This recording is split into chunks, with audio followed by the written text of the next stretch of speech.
오늘 우리가 읽은 성경 말씀에 보면 하나님의 증거라고 하는 말씀이 나옵니다. 하나님의 증거 또 하나님의 증언 다 똑같은 말이죠. 사람들이 질문을 해도 하나님께서는 대답할 의무가 없으세요. 하나님 이거 왜 이렇게 된 겁니까? 그렇게 이야기해도 하나님은 설명하실 의무가 없으세요. 하나님께서 하시면 하시는 거고 하나님께서 침묵하시면 침묵하시는 겁니다. 그런데 성경에 보면 하나님이 반드시 증거하시는 것이 있더라. 두 가지가 있는데 오늘 성경에 보면 하나가 뭐냐면 하나님의 아들에 대하여 증거하셨다. 할렐루야. 여러분 요한일서 5장 9절에 있는 말씀에 보면 시작. 만일 우리가 사람들의 증언을 받을진대 하나님의 증거는 더욱 크도다. 하나님의 증거는 이것이니 그의 아들에 대하여 증언하신 것이니라. 자, 이 말씀에 보면 이 사람의 증언이 얼마나 귀합니까? 법정에서도 보면 이 사람들의 증언이 매우 귀하죠. 근데 이것과 비교할 수 없는 것은 하나님의 증거라는 거예요. 그런데 하나님이 성경을 통해서 가장 첫 번째로 증거하시는 것은 하나님의 아들에 대하여 증거하시는 것이라. 할렐루야. 이거는 삼위일체론을 이야기하는 게 아니에요. 성자 하나님이 계시다. 하나님은 삼위일체 하나님이신데 그 윗격의 한 분으로서 성자 하나님이 계시다. 이런 것을 이야기하는 게 아니라 성육신을 이야기하는 거예요. 그 성자 하나님이 우리를 너무나 사랑하시고 우리를 구원하시기 위해서 육신을 입고 세상에 내려오셨다. 그리고 우리 죄를 대신하여 십자가에서 대속제물이 되어주심으로 말미암아 구속을 완성하셨다. 이것이 바로 하나님의 사랑이요 이것이 바로 하나님의 은혜다. 여러분 이것이 가장 중요한 거 아니겠어요? 요한일서 5장 6절로부터 8절의 말씀은 아주 분명하게 말씀을 하시고 있어요. 시작. 이는 물과 피로 임하신 이시니 곧 예수 그리스도시라. 물로만 아니요 물과 피로 임하셨고 증언하시는 이는 성령이시니 성령은 진리니라. 증언하는 이가 셋이니 성령과 물과 피라. 또한 이 셋은 합하여 하나이니라. 아멘. 그래서 예수님께서는 우리에게 어떻게 임하셨느냐? 물과 피로 임하셨다. 그리고 이것을 증언하시는 분은 누구시냐면 성령 하나님이시다. 그런데 예수님이 하나님의 아들이시라는 사실을 증언하시는 이가 셋이 있다. 할렐루야. 오늘 성경에 나와 있잖아요. 그래서 그 셋은 성령, 또 물, 그리고 피다. 제가 좀 순서를 바꿔가지고 설명을 해보면 물이라는 거예요. 이 셋이 예수님이 하나님의 아들이라는 사실을 증거하는데 첫 번째가 물이라는 거예요. 물. 여러분 생각해 보세요. 예수님께서 물로서 세례를 받으실 때에 세례 요한에게 세례를 받으실 때에 하늘이 열리고 성령이 비둘기처럼 내렸습니다. 그리고 하늘에서 소리가 들려오는데 이는 내 사랑하는 아들이요 내 기뻐하는 자로다. 거기서 하나님의 음성이 들려오는데 하나님이 증거하시기를 이 예수님에 대하여 증거하시기를 내 사랑하는 아들이요. 이 예수님이야말로 내 사랑하는 아들이다. 그렇게 하나님께서 증거하셨다는 거예요. 그러니까 물로써 증거했다라고 하는 말은 그런 뜻이 있는 거예요. 이것을 여러 가지로 다르게 해석하시는 분들이 물론 있습니다만은 대략적으로 보면 그래요. 그리고 또 하나의 증거는 뭐냐면 피라는 거죠. 예수님께서 십자가에서 운명하실 때 어떤 현상이 일어났어요? 온 하늘이 다 캄캄해지고 온 세계가 캄캄해지고 그 다음에 성소에 있는 휘장이 위로부터 아래로 찢어지는 역사가 일어나고 바닥에서 막 지진이 일어나고 진동이 일어나더니 어떻게 됐어요? 막 그 지진과 진동에 의해서 무덤 문이 열리기 시작하더니 여러분 마태복음에 보게 되면 거기서 일어난 사람, 부활한 사람들이 그냥 평범한 사람들이 아닙니다. 성도들이 일어나서 걸어가더니 거룩한 성에 들어가서 많은 사람들을 만났다 그런 거예요. 여러분 이것이 예수님께서 십자가에서 피를 흘리실 때 일어난 사건이거든요. 근데 이것도 가만히 보면 사람이 누구나 다 운명할 때 그런 현상이 일어납니까?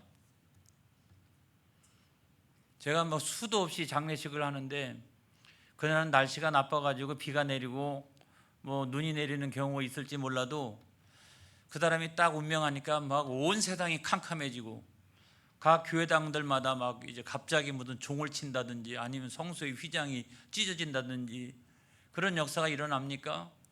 그리고 잠자던 사람들 가운데 믿음의 성도들이 부활해가지고 일어나서 막 길거리를 다니고 막벨라 공원에서 김 권사님, 이 권사님, 장로님들이 다 내려오셔가지고 우리 만나가지고 반갑다고 막 인사하고 끌어안고 여러분 그런 역사가 일어납니까? 안 일어나잖아요. 그런데 예수님의 이 십자가의 피 사건에서는 그런 역사가 일어났어요. 왜? 하나님의 아들이시니까. 할렐루야. 하나님의 아들이시니까 그 예수님께서 피를 흘리실 때 그와 같은 놀라운 역사가 일어났다는 거예요. 여러분 이걸 믿으시기 바랍니다.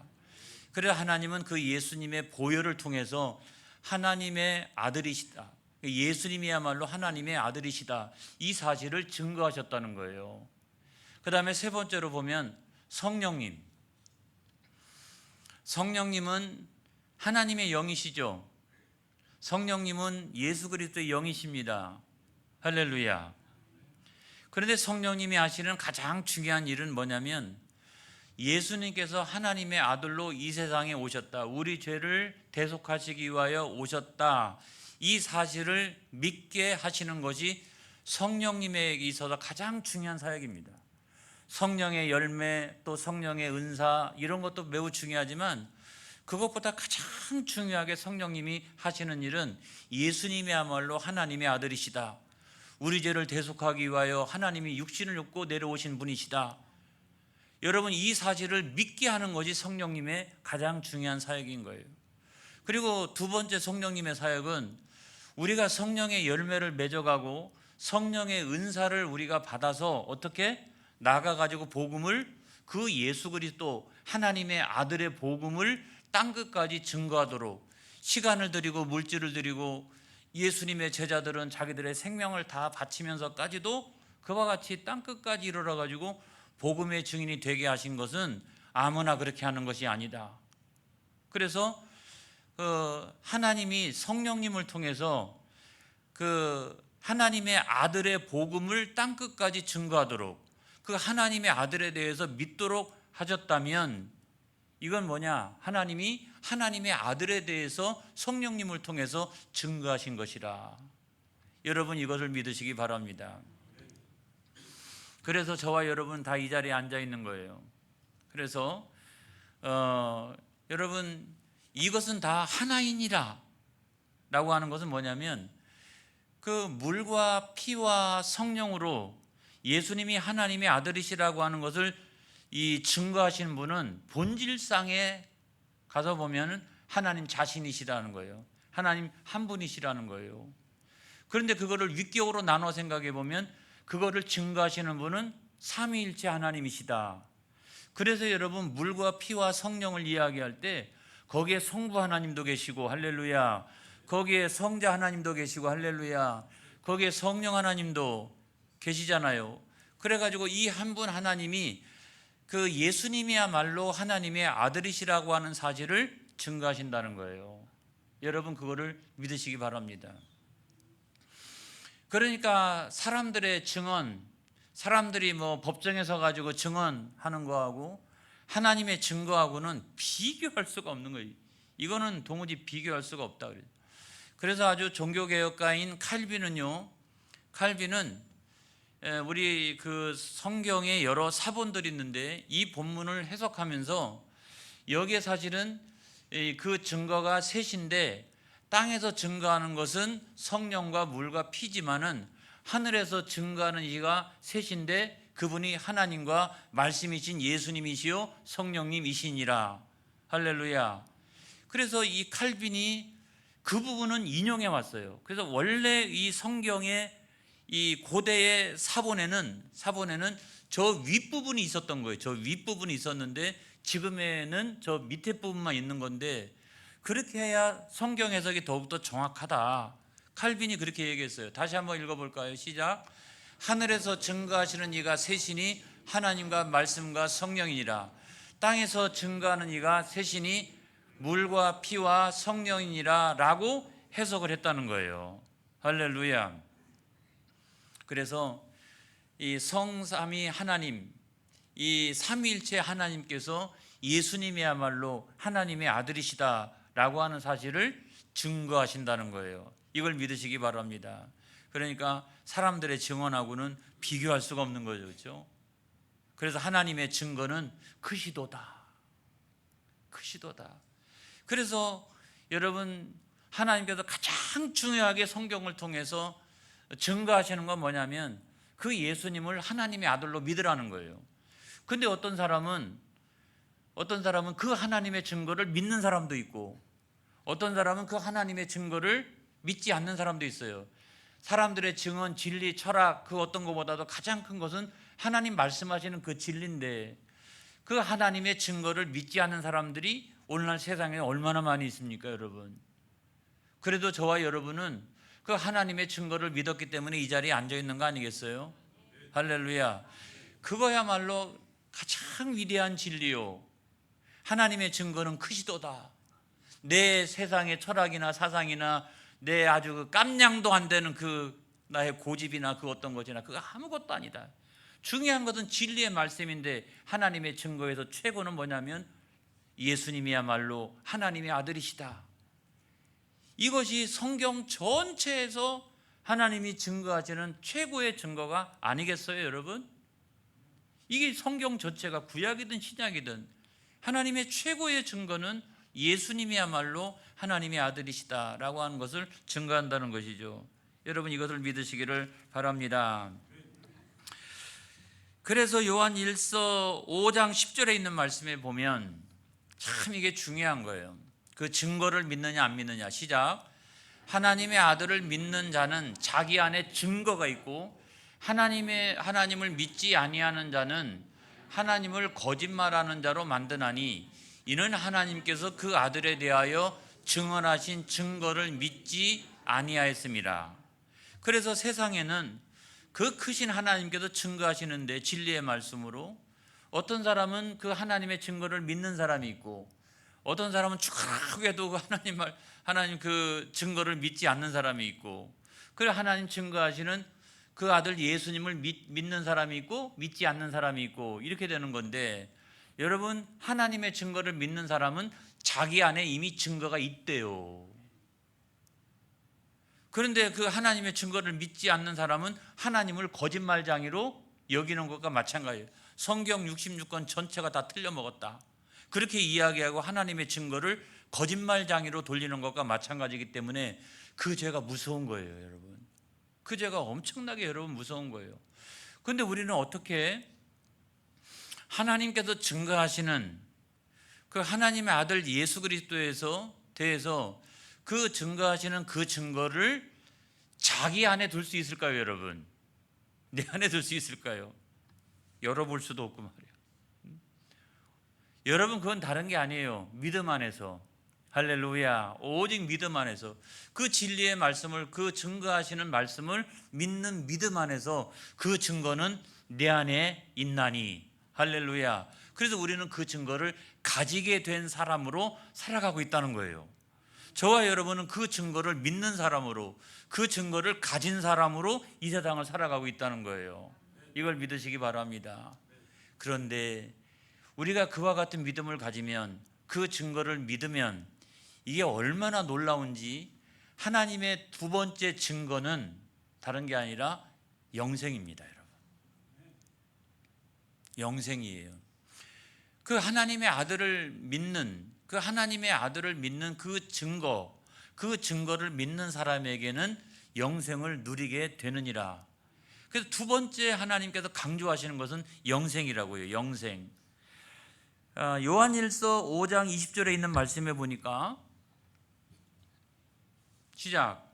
또 아는 것은 하나님의 아들이 이르러 우리에게 지각을 주사 우리로 참된 자를 알게 하신 것과 또한 우리가 참된 자 곧 그의 아들 예수 그리스도 안에 있는 것이니 그는 참 하나님이시요 영생이시라. 그러니까 예수님은 하나님의 아들이시요 그러기 때문에 참 하나님이시요 그리고 예수님은 영생이시라. 할렐루야. 예수님은 영생이시라. 그래서 성경에 보게 되면 질그릇과 보배 이야기가 있지 않습니까? 우리 인생은 다 질그릇과 같고 시간이 지나면 상하고 나중에 깨지기가 쉬운데 그럼에도 불구하고 그 안에 그 보배가 누구예요? 예수님 아니겠어요? 그 보배이신 예수님을 두게 되면 존귀하게 되는 것처럼 우리가 여러분 영생이신 그 예수님을 질그릇과 같은 내 인생, 깨지기 쉬운 내 인생, 한계가 많은 내 인생에다가 그 영생하시는 그 예수님을 보배로 내가 두게 되면 나는 곧 영생이 되느니라. 그러니까 영생을 누리게 되느니라. 그 예수 그리스도 안에서 나도 영생을 누리게 되느니라. 할렐루야. 그래서 예수님을 영생이시라. 여러분 그렇게 말씀하고 있는 거예요. 그런데 그 영생은 믿는 성도들이 누리는 거예요, 여러분. 사실 엄격하게 이야기하면 그 영생은 믿음의 성도들이 누리는 거예요. 요한일서 5장 11절로부터 12절에 있는 말씀에 보면 자, 시작. 또 증거는 이것이니 하나님이 우리에게 영생을 주신 것과 이 생명이 그의 아들 안에 있는 그것이니라.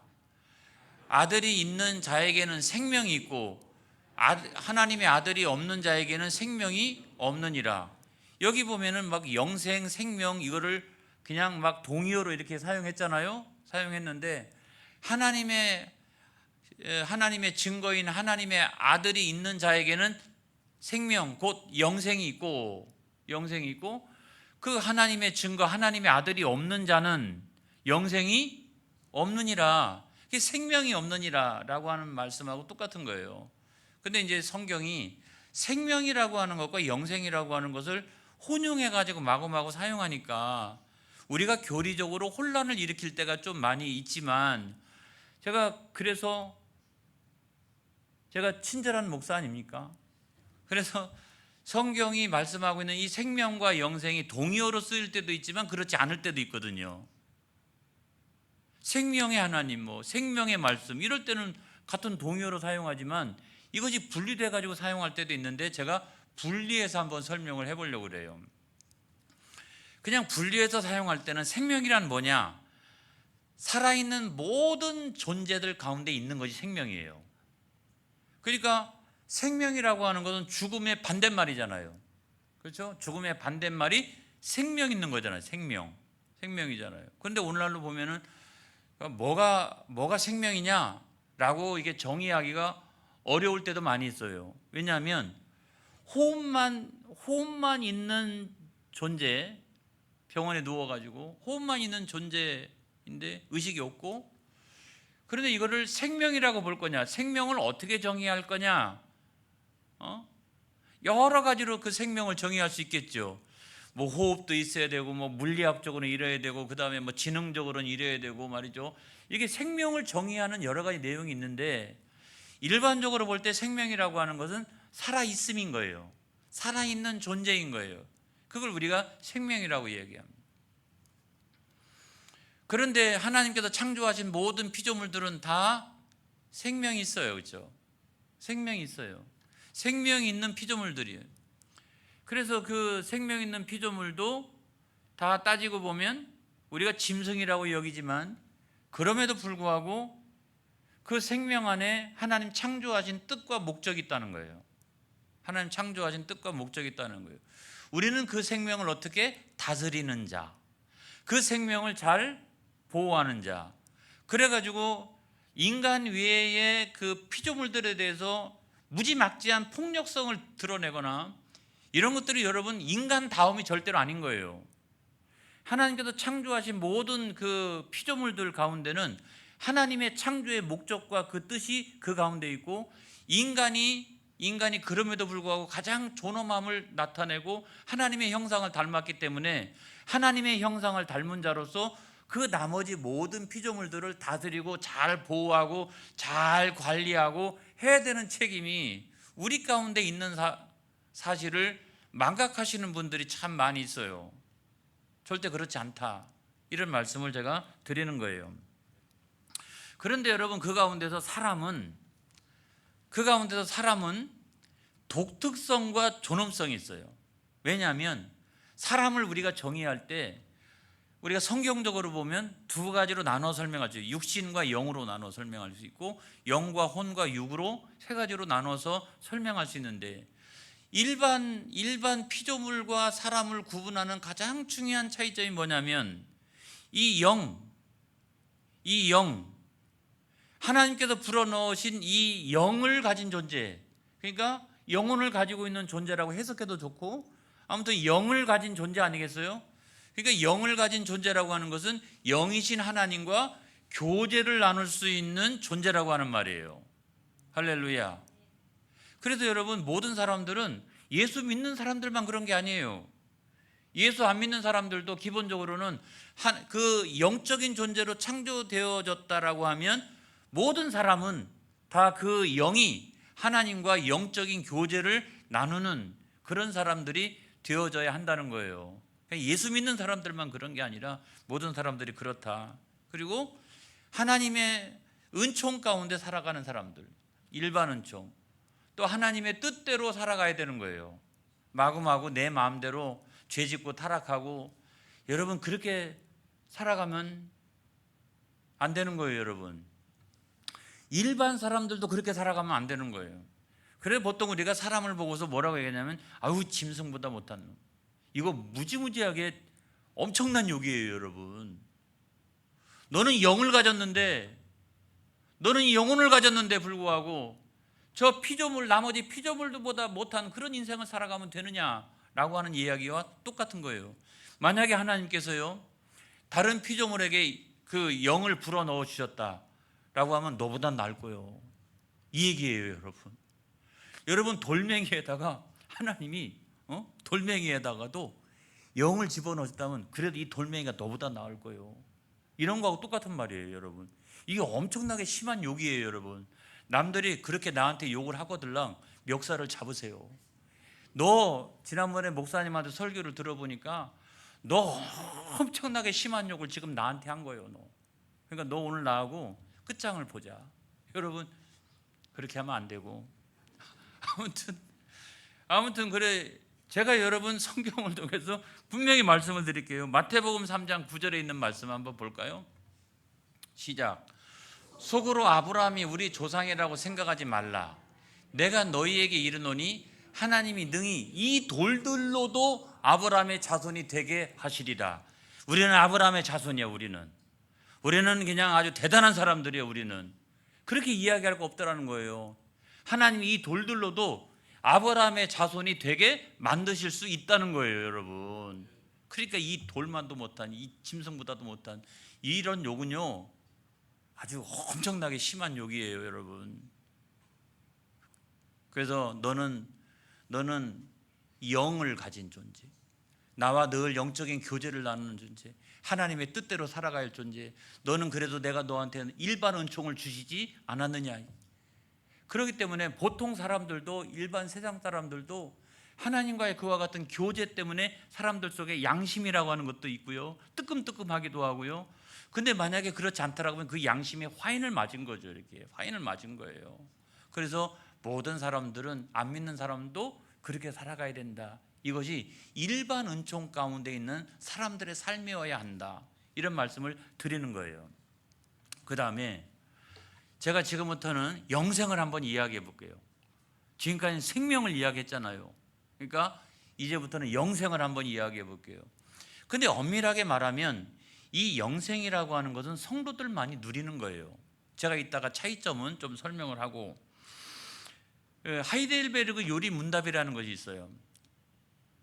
거기에 보게 되면 이런 내용이 있습니다. 58문에 보게 되면, 자, 시작은 있으나 끝이 없다는 의미에서 사람의 영생은 중생되어 영광을 얻은 사람의 영원한 존재에 지나지 않는데, 영원한 존재는 사람이 처음 창조되었던 것에 따라서, 즉 완전한 지혜와 의의 복락으로 혹은 영원한 기쁨과 결합된 참 지식과 하나님의 사랑이 부여된 것에 따라서 회복된 하나님의 형상을 가지는 것으로 말한다.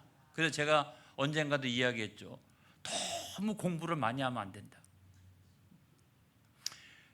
이거를 다 이해하려면 한 10번을 읽어야 되겠어요. 그렇죠? 이해가 돼요? 그러니까 이 성도의 영생이라고 하는 것을 제가 두 단어로 딱 요약해 볼게요. 이거 한 10번 읽고 해야 되는데, 그러니까 이 이야기의 핵심이 뭐냐? 자, 우리가 영생을 누린다라고 하는 건 첫 번째로는 뭐냐면 불멸성이죠. 불멸성. 죽고 난 다음에도 이 불멸성 아니겠어요? 영생한다, 영원히 생한다, 이게 불멸성 아니겠어요? 근데 성도들의 영생이라고 하는 것은 뭐냐면 하나님의 형상의 완전한 회복이 이루어진 상태로서의 영생이라는 거예요. 할렐루야. 다른 교회에서 이렇게 설교했으면 박수 쳤을 거예요. 저 굉장히 어려운 이야기를 제가 짧게 설명을 했어요, 여러분. 그러니까 성도의 영생이라고 하는 건 뭐냐면 단순히 불멸성만이 아니라 그냥 뭐 계속 살아, 그냥 계속 영원히 사는 거야, 그냥 불멸하게, 이런 것만이 아니라 하나님의 형상을 닮은 존재로서 완벽하게 회복된 상태로, 그러니까 막 복락, 기쁨, 사랑, 뭐 별별 단어가 다 들어가 있는 거잖아요. 그런 상태로 영원토록 살아나가는 거예요. 그것이 성도의 영생인 거예요. 그런데 자, 영생을 믿지 않는 자의 영생으로 생각해 보면 하나 똑같은 것은 있나니 불멸성은 똑같아요. 그죠? 나중에 부활해 가지고 난 다음에 이 불멸성은 똑같아요. 근데 뭐가 다르냐면 하나님의 형상을 회복하지 못했어요. 아직도 마귀의 형상을 가지고 있고 악한 영들의 형상을 가지고 있고, 그런 상태로 영원히 살고 싶으세요? 아니잖아요. 그러니까 이 죄의 문제를 우리가 이 세상에 있을 때 그리스도 예수 안에서 해결해야 되는 거예요. 그래서 하나님께서는 첫 번째 가장 중요한 증거로 하나님의 아들 예수 그리스도에 대해서 증거하신 거예요. 그래서 그런 성도들의 영생이라고 하는 것은 불멸하면서도 하나님의 형상을 완벽하게 회복해서 영생을 누리게 되는 거예요. 그 다음에 그냥 다른 사람들은, 믿지 않는 사람들은 그냥 영생하면서 불멸하긴 하는데 그 문제가 해결이 안 돼가지고 그 자신이 이미 지옥이에요. 그냥 저 영원한 그곳에 가가지고 영원히 그냥 불타는 지옥에서만의 지옥이 아니라 그 문제가 해결이 안 되기 때문에 이미 내가 내 안에서 지옥을 살아가고 있는 거예요, 여러분. 이게 얼마나 무시무시한 거예요. 왜 그렇게 살아갑니까? 그래, 여러분, 하나님께서는 우리들에게 두 가지를 꼭 증거하셨다. 하나는 예수님이 하나님의 아들이시다.